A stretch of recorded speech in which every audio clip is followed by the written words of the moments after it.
1.5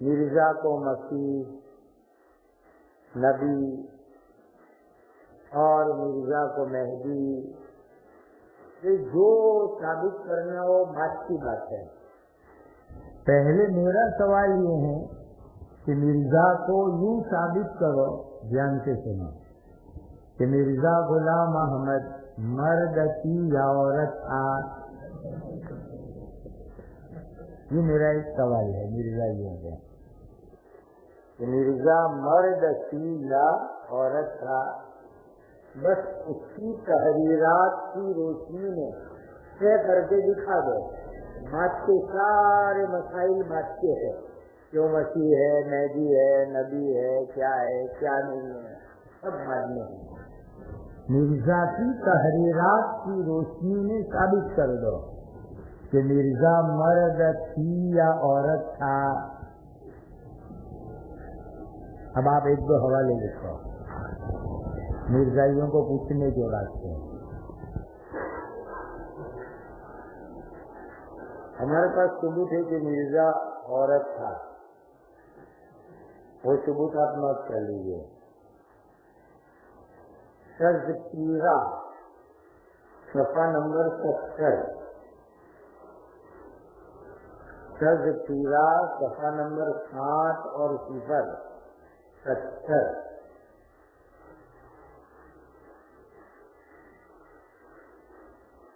اب تذکرہ کیا ہے وہ بھی سمجھو۔ مرزا کے اوپر جو وحی نازل ہوتی تھی اس کے کہنے کے مطابق وہ وحی کا مجموعہ، اس کا نام ہے تذکرہ۔ کتنا خطرناک نام چوری کیا انہوں نے۔ ما انزلنا علیک القرآن لتشقى، اور آگے الا تذکرۃ لمن یخشی۔ تذکرہ تو صفت ہے قرآن مجید کی، مرزا کی وحی کا مجموعہ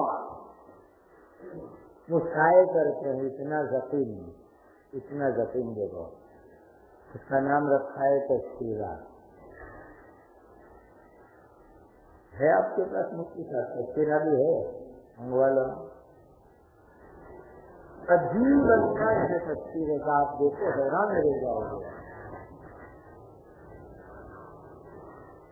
مرزا کی وحیاں جو ہے نا وہ عجیب ہے۔ پہلے حوالہ نوٹ کر لیا، تذکرہ صفحہ نمبر 70 کے اندر لکھا ہے مرزا نے کہ میں مریم ہوں۔ مرزا نے خود اپنے لیے لکھا ہے کہ میں مریم ہوں۔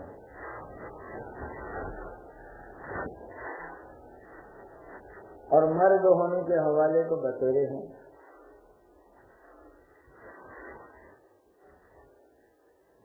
اس لیے ہم مرزائیوں سے ایک سوال یہ کیا کرتے ہیں کہ بھائی مرزا کی نبوت، مسیحیت، مہدیت سب بات کی بات، پہلے یہ ثابت کرو کہ مرزا مرد تھی یا عورت تھا۔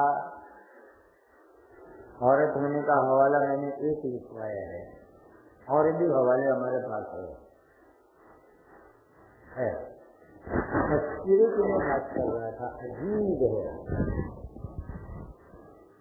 معزز علماء، یہ قادیانیت اسلام کے مقابلے میں کھڑا کیا ہوا ایک نیا مذہب ہے۔ ہماری بات اتنی ہے، اگر مرزائی لوگ اپنے آپ کو الگ مذہب کے طور پر تعارف کرائیں تو لکم دینکم ولی دین، تم تمہارے دھرم پر، ہم ہمارے مذہب پر۔ لیکن ساری بحث کا نتیجہ کیا ہے کہ وہ اپنے آپ کو مسلمان بتاتے ہیں، حالانکہ مسلمان نہیں ہے، اسلام سے ہٹ کر کے ایک نیا مذہب ہے۔ اب انہوں نے تذکرے کو آپ دیکھو حیران رہ جاؤ گے۔ مرزا کے جھوٹا ہونے کی ایک دلیل ذہن میں رکھو، یہ تذکرے میں آپ کو ملے گی. آپ کے ہاتھ میں تذکرہ ہو نہیں تو قادیانی مناظرہ نہیں کرے گا کبھی، وہیں وہ ڈر جاتے ہیں. حالانکہ کتاب ان کی ہے، وہی ان کی نبی کی ہے، لیکن وہ کبھی مناظرہ نہیں کرے گا آپ سے.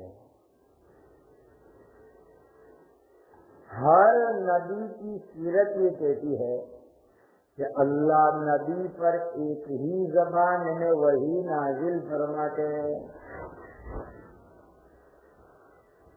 حضرت موسیٰ پر عبرانی زبان میں، اس سے پہلے سریانی زبان میں، آخری نبی پر وہی عربی زبان میں. ہر نبی کے اوپر وہی اللہ کی ایک ہی زبان میں آتی تھی. اور مرزا کے جھوٹا ہونے کی یہ بہت بڑی دلیل ہے کہ متعدد زبانوں میں اس پر وحیاں آئی اس کے کہنے کے مطابق.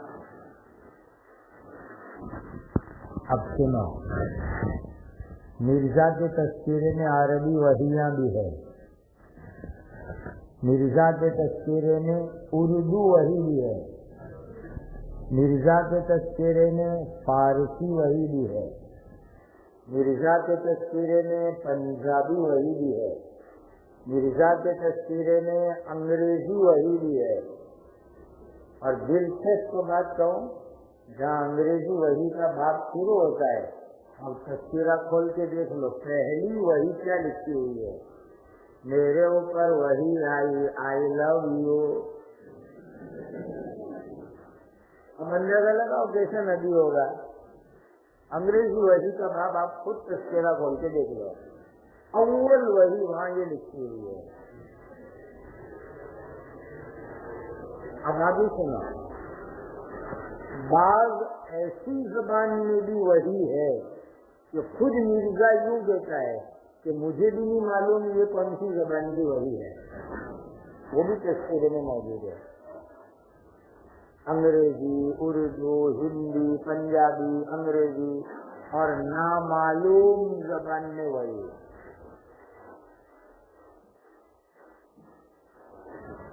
دکھ ہوتا ہے کہ مرزائیوں کے یہاں مرزا کی بیوی نصرت جہاں بیگم کو مرزائی لوگ ام المومنین کہتے ہیں. سیرت چھپی ہوئی ہے اس کی، سیرت ام المومنین نصرت جہاں بیگم. یعنی ہماری اصطلاحات بھی چرائی ہے انہوں نے، ہماری حافظہ اصطلاحات بھی چرائی ہے. اور سیرت المہدی مرزا کی سیرت ہے 3 جلدوں میں، سیرت المہدی. عجیب انہوں نے چوریاں کی. جیسے ہمارے یہاں سیاہ سکہ کی ترتیب کیا ہے، مثلا امام بخاری رحمۃ اللہ علیہ روایت نقل کرتے وبه قال حدثنا احمد بن اسحاق، ان کے استاد احمد بن اسحاق، پھر ان کے استاد، پھر ان کے استاد، کہاں تک کہ نبی ہریرہ رضی اللہ تعالیٰ عنہ عن النبی صلی اللہ علیہ وسلم. تو سیرت المہدی نے بدماشوں نے یہی طرز اپنایا ہے کہ سیرت المہدی کا جو مؤلف ہے قادیانی، وہ کہتا ہے کہ مجھ سے بیان کیا فلانے نے، اس کو سنایا فلانے نے، اور اس نے مرزا کو یوں کرتے ہوئے دیکھا. بالکل سند حدیث جو ایک پاکیزہ مبارک سلسلہ ہے، اس کی سب ان بدماشوں نے چوری کی ہے. آپ اندازہ لگاؤ، پورا اسلام کے خلاف ایک نیا مذہب کھڑا کیا انہوں نے. تو الگ الگ زبانوں میں وحی کا نازل ہونا یہ بھی کسی مرزا کی ایک بہت بڑی دلیل ہے. تو میں آپ کو یہی سنا رہا تھا کہ مرزا کی زندگی کے بارے میں یہ سوال کریں گے. اس میں آپ کو میں نے عورت والے حوالہ ایک بتا دیا. سیرت المہدی جلد اول صفحہ 232. ایک عجیب بات لکھی ہے مرزا کی زندگی کے بارے میں. جوانی میں عشقیہ شعر و شاعری آپ کا بہترین مشغلہ تھا. جوانی میں عشقیہ شعر و شاعری یہ مرزا کا بہترین مشغلہ تھا. سیرت المہدی جلد اول صفحہ 232. اور آپ سب کا میرا ایمان ہے کہ حضرات انبیاء کرام کی زندگی دعوی نبوت سے پہلے بھی صاف ہوتی ہے. اعلان نبوت تو بہت بعد میں ہوتا ہے، لیکن اعلان نبوت سے پہلے بھی انبیاء کی زندگی بالکل صاف ستھری ہوتی ہے. اور یہ مرزا کی زندگی کا حال ہے. بلکہ مکہ والے حضور کو اعلان نبوت سے پہلے زیادہ مانتے تھے. پورے مکہ والے صادق الامین پر متفق تھے. ایک آدمی بھی یہ نہیں کہتا تھا ما جربنا علیک الکذب قط. اور مرزا کی زندگی جوانی میں آگے سیرت المہدی کا ایک دوسرا حوالہ لکھیے، جلد 3 صفحہ 272 اور 210. سیرت المہدی جلد 3. نامحرم عورتوں سے جسمانی خدمت لینا یہ مرزا کے رات کے مشغلے ہوتے تھے. نامحرم عورتوں سے جسمانی خدمت لینا. سیرت المہدی جلد 3 صفحہ 272 اور 210.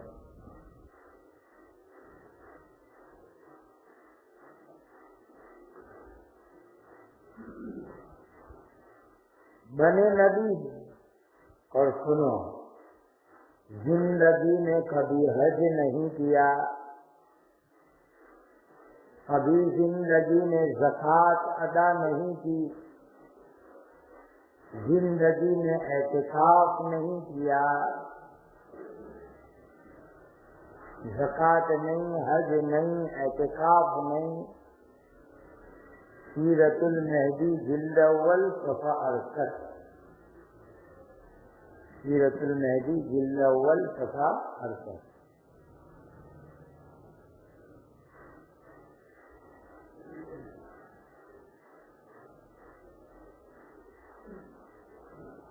مرزا کا ایک جھوٹ نوٹ کر لو، عجیب و غریب جھوٹ.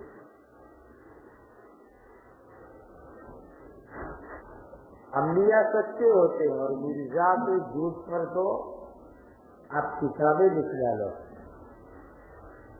ایک جھوٹ جو عوام کو آپ سمجھا سکو. تذکرہ صفحہ نمبر 591. یا نمبر پر جمع دیتا کہ زیارت آسان لگے. تذکرہ صفحہ 591.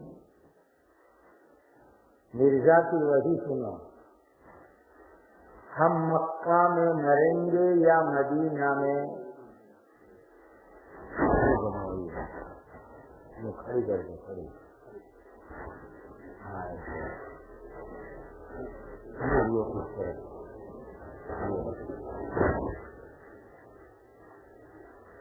صفحہ نمبر 591. تذکرہ، ہم مکہ میں مریں گے یا مدینہ میں. یہ مرزا کی وحی ہے. اور مرزا کی موت کہاں ہوئی اور کیسے موت آئی وہ سنو. یہ ایک حوالہ ہو گیا. جھوٹ ہونے کا دوسرا حوالہ لکھو، روحانی خزائن جلد 21 صفحہ 258.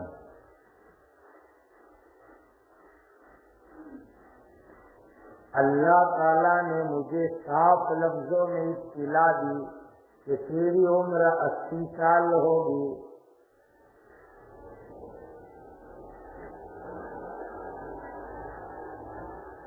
یا 5-6 سال زائد یا کم ہوگی۔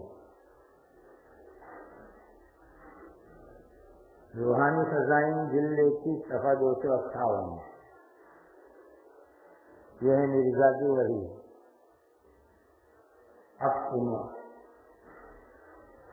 مرزا جہنم میں گیا ہے 1908 منگل کے دن۔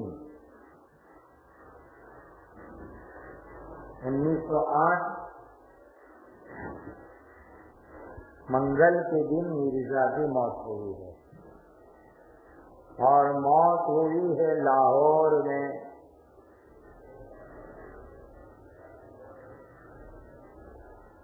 دست اور خے میں موت ہوئی ہے۔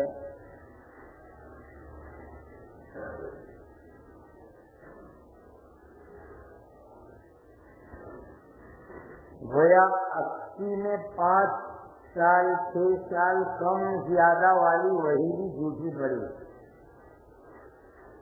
مرزا کی عمر ہوئی نہیں تھی اتنی، اس سے پہلے وہ جہنم کے اندر چلا گیا مرزا۔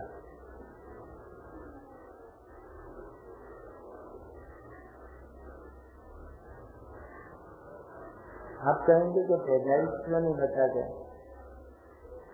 پیدائش کی کہانی بھی عجیب ہے مرزا کی۔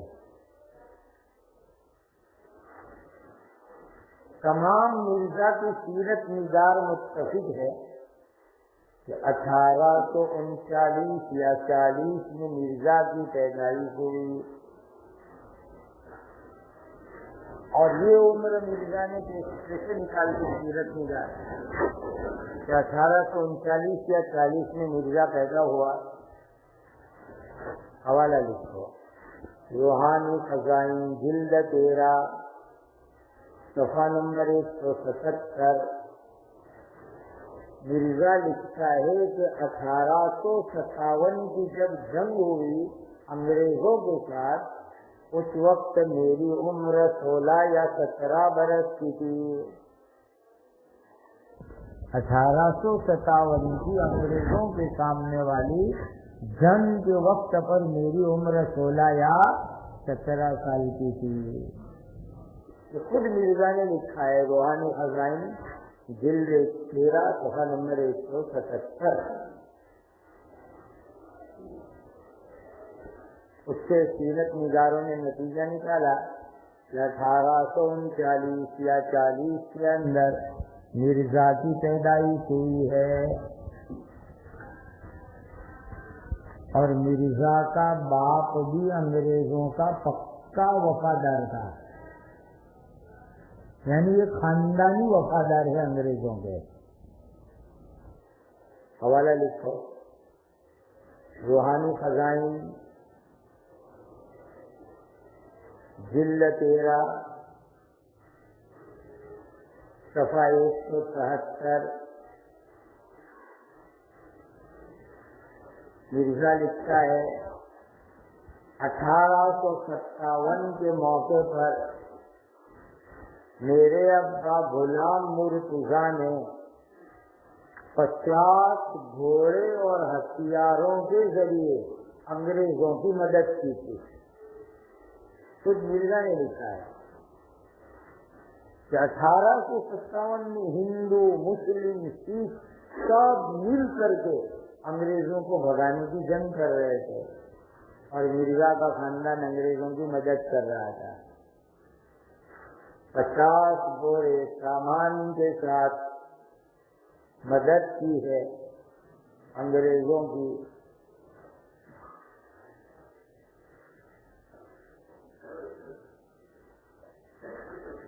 بہرحال مکہ مدینہ میں مرتا تو کیا، مکہ مدینہ کی دیدار اور زیارت بھی مرزا کو نصیب نہیں ہوئی۔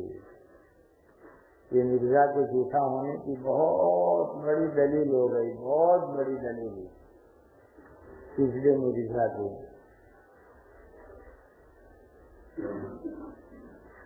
اچھا بھائی، آپ کے خاندان کے بارے میں کبھی تردد ہوا؟ آپ سید ہے تو سید ہو، پٹھان ہے تو پٹھان ہو، سنی بورے ہو تو سنی بورے ہو، کبھی ایسا ہوا کہ خاندان کے بارے میں مختلف باتیں ہوئی ہو؟ مرزا کو تو اس کے خاندان کے بارے میں بھی تردد ہے کہ میں کس خاندان کا ہوں۔ حوالہ لکھو، کوئی بھی بات ہم بغیر حوالے لکھی نہیں کرتے۔ روحانی خزائن جلد 13 صفحہ 162 نمبر 1، مرزا کہتا ہے کہ ہمارا خاندان مغل برلاس ہے، مغل برلاس خاندان ہے۔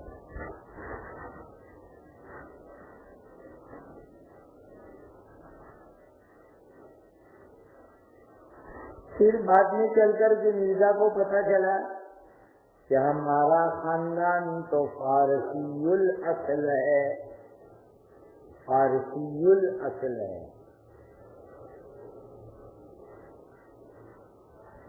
پھر بعد میں مرزا کو پتہ چلا کہ میرا خاندان تو سمرقندی ہے۔ عجیب عجیب خاندان کے بارے میں بھی الگ الگ دعوے۔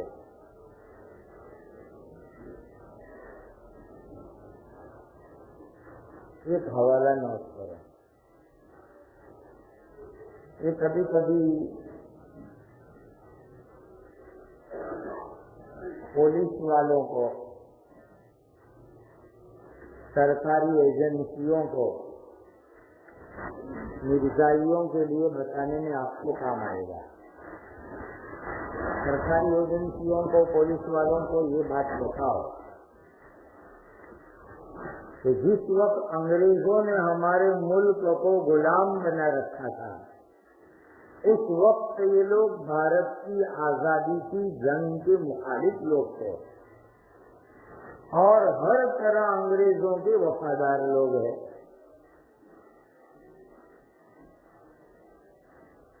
اور خود مرزائیوں کی کتابوں سے بتلا دو۔ حوالہ نوٹ کرو، روحانی خزائن جلد 13 صفحہ نمبر 456۔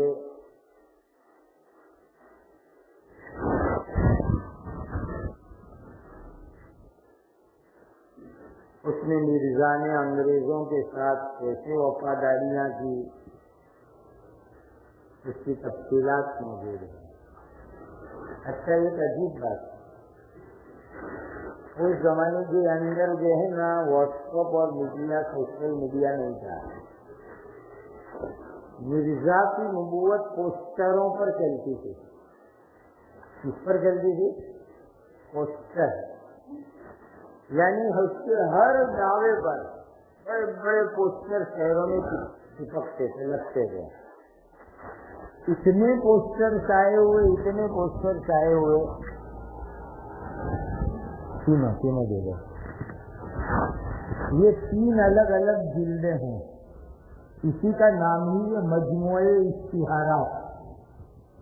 اب سوچیں زندگی میں کتنے پوسٹر آئے ہوئے ہوں گے کہ جتنے پوسٹر مل سکے اس کو جمع کیا تو اتنی ضخیم 3 جلدیں ہو گئے۔ جو پوسٹر اتنے سالوں میں نہیں ملتے تو اس کا تو کیا حال ہوگا؟ گویا وہ اشتہاری نبی تھا، اشتہارات پر اس کی نبوت چلتی تھی۔ کوئی بھی دعویٰ ہو، کوئی بھی دعویٰ ہو، بس پوسٹر لگ جاتے تھے۔ یہ پوسٹروں کا مجموعہ ہے، مجموعی اشتہارات 3 جلدوں کے اندر۔ تو یہ تو ملک کے بھی دشمن لوگ تھے اور ہیں مرزائی لوگ، ملک کے دشمن۔ یہ سارا ملک آزادی کی جنگ میں ہے اور مرزائی لوگ انگریزوں کی مدد کرنے کے اندر لگے ہوئے ہیں۔ ایک اور بات اہم ترین یاد رکھو، حضرت امام ابو حنیفہ رحمۃ اللہ علیہ کی بات،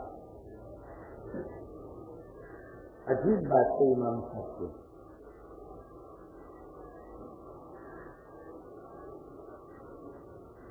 اور یہ ہمارے لیے بھی بڑی بات ہے. حضرت امام ابو حنیفہ رحمۃ اللہ علیہ کے زمانے کے اندر ایک آدمی نے نبوت کا دعویٰ کیا.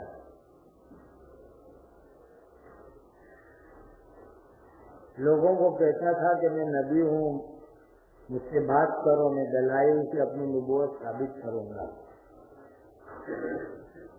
تو حضرت امام صاحب نے کیا فرمایا؟ بڑی فتح کی بات فرمائی.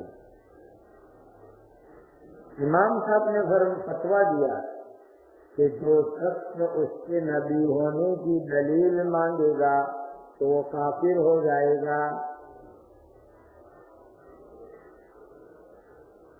جو شخص اس کے نبی ہونے کی دلیل مانگے گا وہ کافر ہو جائے گا، کیونکہ جو دلیل مانگے گا وہ لا نبی والی، لا نبی بعدی والی حدیث کا منکر ثابت ہوگا. لا نبی بعدی والی حدیث کا منکر ثابت ہوگا. یہ بہت بڑی بات ہے، بہت بڑی بات ہے بھائی.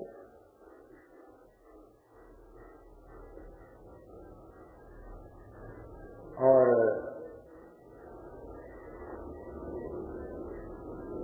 قادیانیوں کو ہم مسلمان کیوں نہیں مانتے؟ ہم قادیانیوں کو کافر بتاتے ہیں، کیوں نہیں مانتے ان کو مسلمان؟ نمبر 1 اچھی طرح ذہن میں رکھو، عقیدہ ختم نبوت قرآن و حدیث سے ثابت.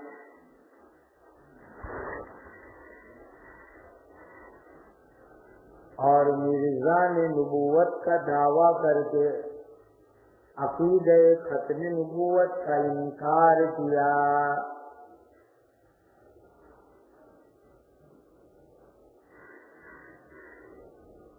یہ پہلی وجہ ہے مرزا اور مرزائیوں کے مسلمان نہ ہونے کی. نمبر 2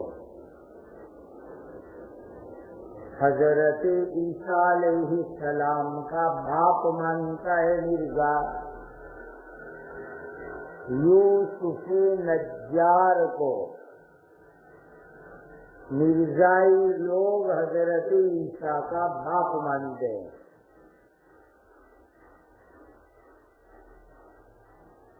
اور یہ قرآن کے مخالف عقیدہ ہے، کیونکہ قرآن کیا کہتا ہے؟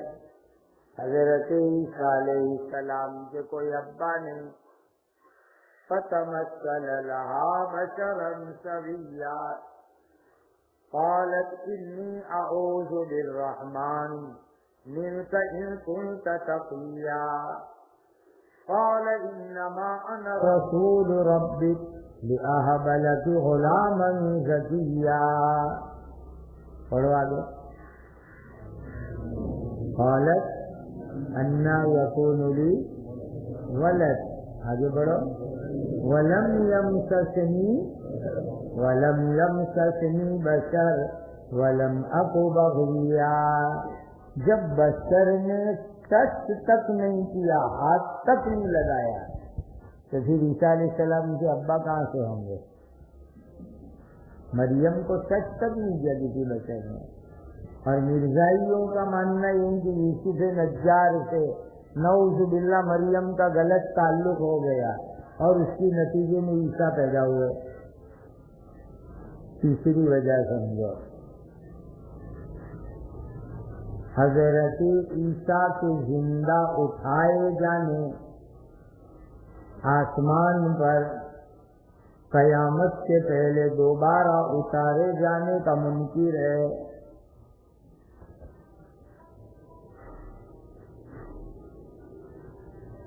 چوتھی وجہ،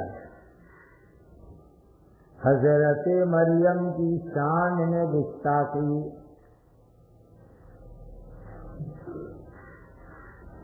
نمبر 5 انبیاء کرام کی توہین، اور نمبر 6 حضرت عیسیٰ علیہ السلام کے معجزات کا انکار۔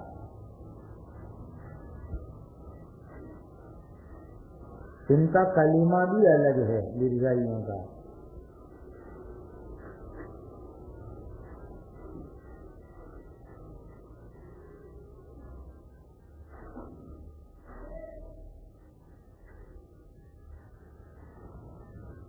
بزرگوں، آج جمعہ کا دن، آپ کی مشغولیات، پھر بھی آپ اس اہم پروگرام میں آئے۔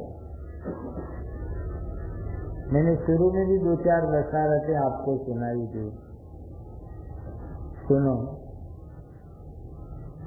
ایک اہم بشارت سن لو۔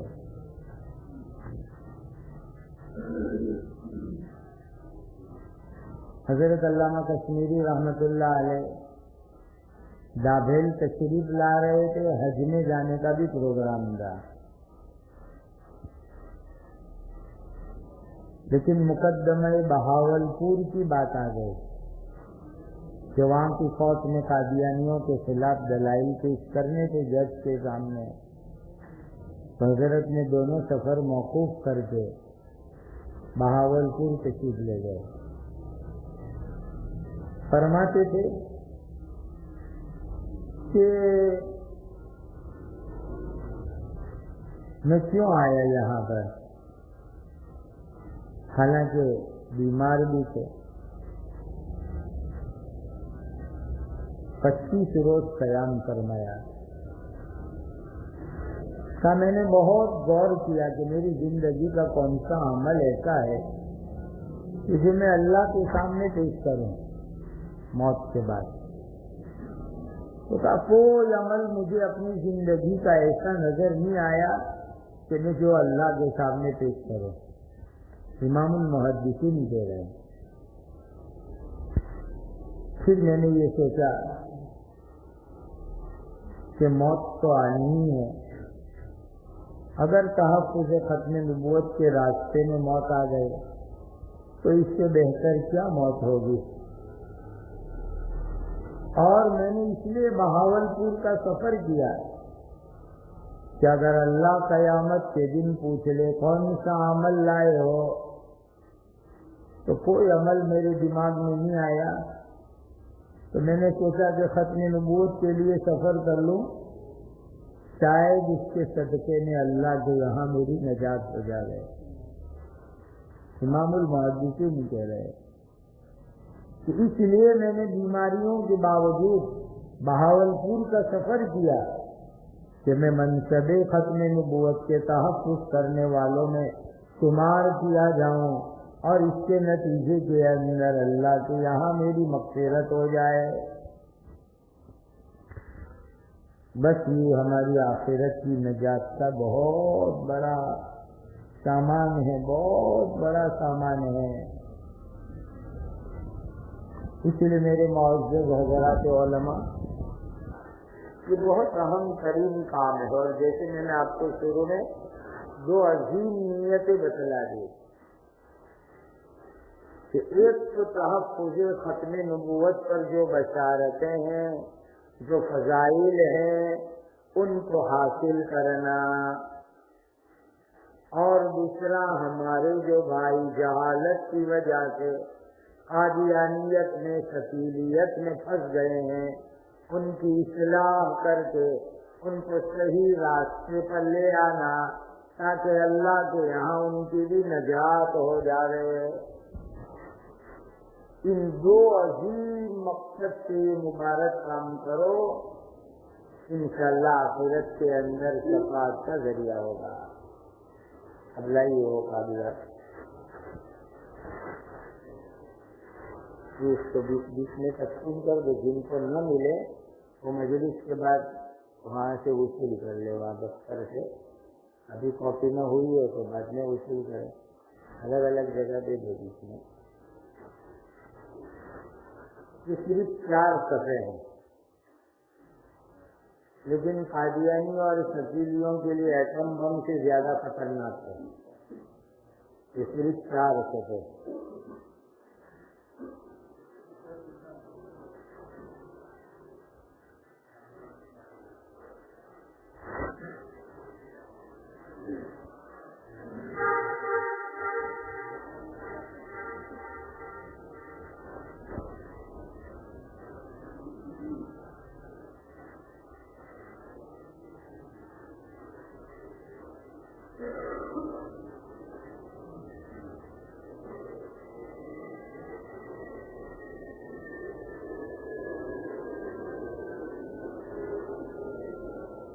دیکھیے صفحہ 112 ہے، پہلا صفحہ وہی ہے۔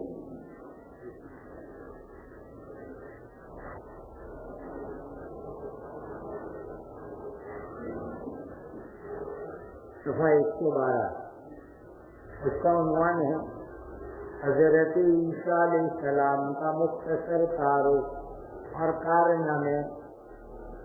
ایسی چیزوں کو آپ پھیلا پھیلا کر امت کے سامنے بیان دیجیے، پھیلا پھیلا کر کے۔ یہ بہت اختصار کے ساتھ میں نے آپ کے سامنے یہ پیش کیا ہے۔ اس میں پہلا نمبر ہے حضرت عیسیٰ علیہ السلام کا لقب، نام، ماں کا نام۔ تیسرے نمبر پر ہے خاندان۔ تیسرا نمبر ہے زمانہ اور جائے ولادت۔ چوتھے نمبر ہے دوبارہ نزول کب ہوگا۔ پانچویں نمبر کے اوپر آپ کی شکل صورت۔ چھٹے نمبر کے اوپر گہوارے کا کلام۔ ساتویں نمبر کے اوپر ہے دوبارہ آنے کے بعد نکاح، اولاد، وفات۔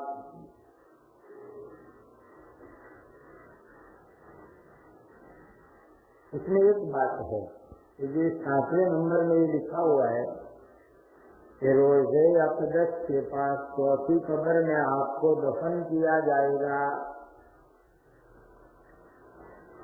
تو کچھ قول ایسے بھی ہیں کہ بیت المقدس میں آپ کو دفن کیا جائے گا، ایسے بھی اقوال ہیں۔ اس کے بعد ہے حضرت مہدی کا تعارف، وہی 114 نمبر کا صفحہ۔ اس میں ہے حضرت مہدی کا نام، خاندان، پیدائش کی جگہ، رنگ، بال، ظاہر ہونے کا مقام، یہ سب لکھا ہوا ہے۔ برابر۔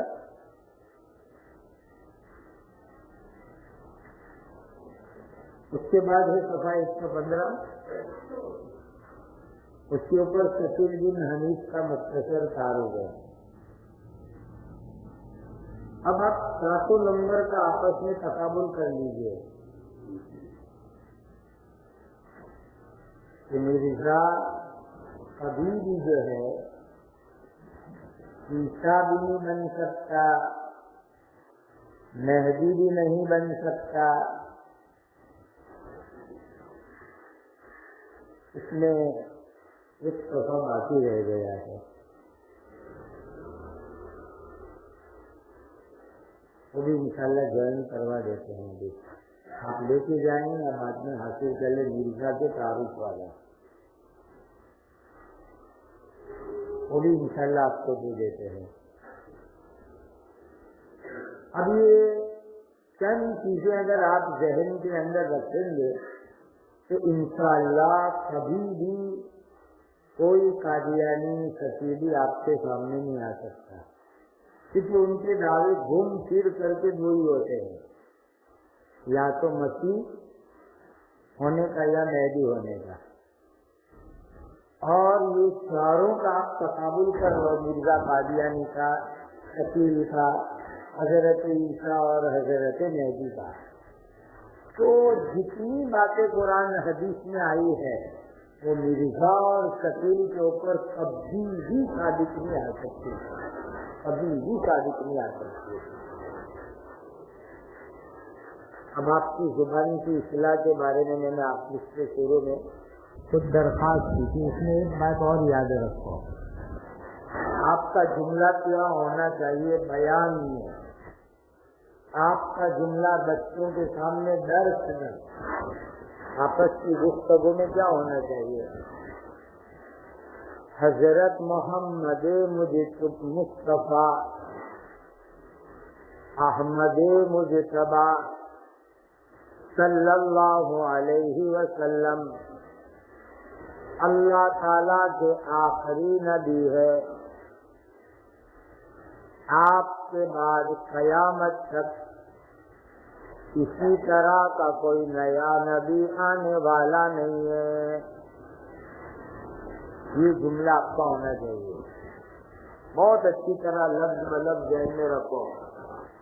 حضرت محمد مصطفیٰ احمد مجتبی صلی اللہ علیہ وسلم اللہ تعالیٰ کے آخری نبی ہے، آپ کے بعد قیامت تک کسی طرح کا کوئی نیا نبی آنے والا نہیں ہے۔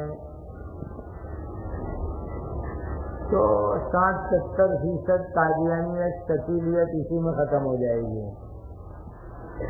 اتنا جامع ترین یہ جملہ ہے۔ بہرحال جمعہ کا مبارک دن، جمعہ کی تیاریاں حضرات تشریف لائے، اللہ آپ کے میرے یہاں جمع ہونے کو قبول فرمائے، اللہ خدامی میں تحفظ ختم نبوت میں ہمارا شمار فرمائے، آخرت کے اندر اس مبارک جماعت کے ساتھ اللہ ہمارا حشر نشر فرمائے، اور اس پر جو بشارتیں ہیں اللہ مجھے آپ کو عطا فرمائے۔ اب یہ ہے روحانی خزائن، یہ ہے 3 جلدوں میں مجموعہ اشتہارات، اور وہ ہے مرزاتی وحیوں کا مجموعہ تذکرہ۔ اس کو ایک نظر دیکھ لیجیے، ایک نظر۔ کتنی دیر میں وہ آپ کی طرف بھی تیار ہو جائیں گے؟ ہاں مولانا سفی صاحب اندر ہیں۔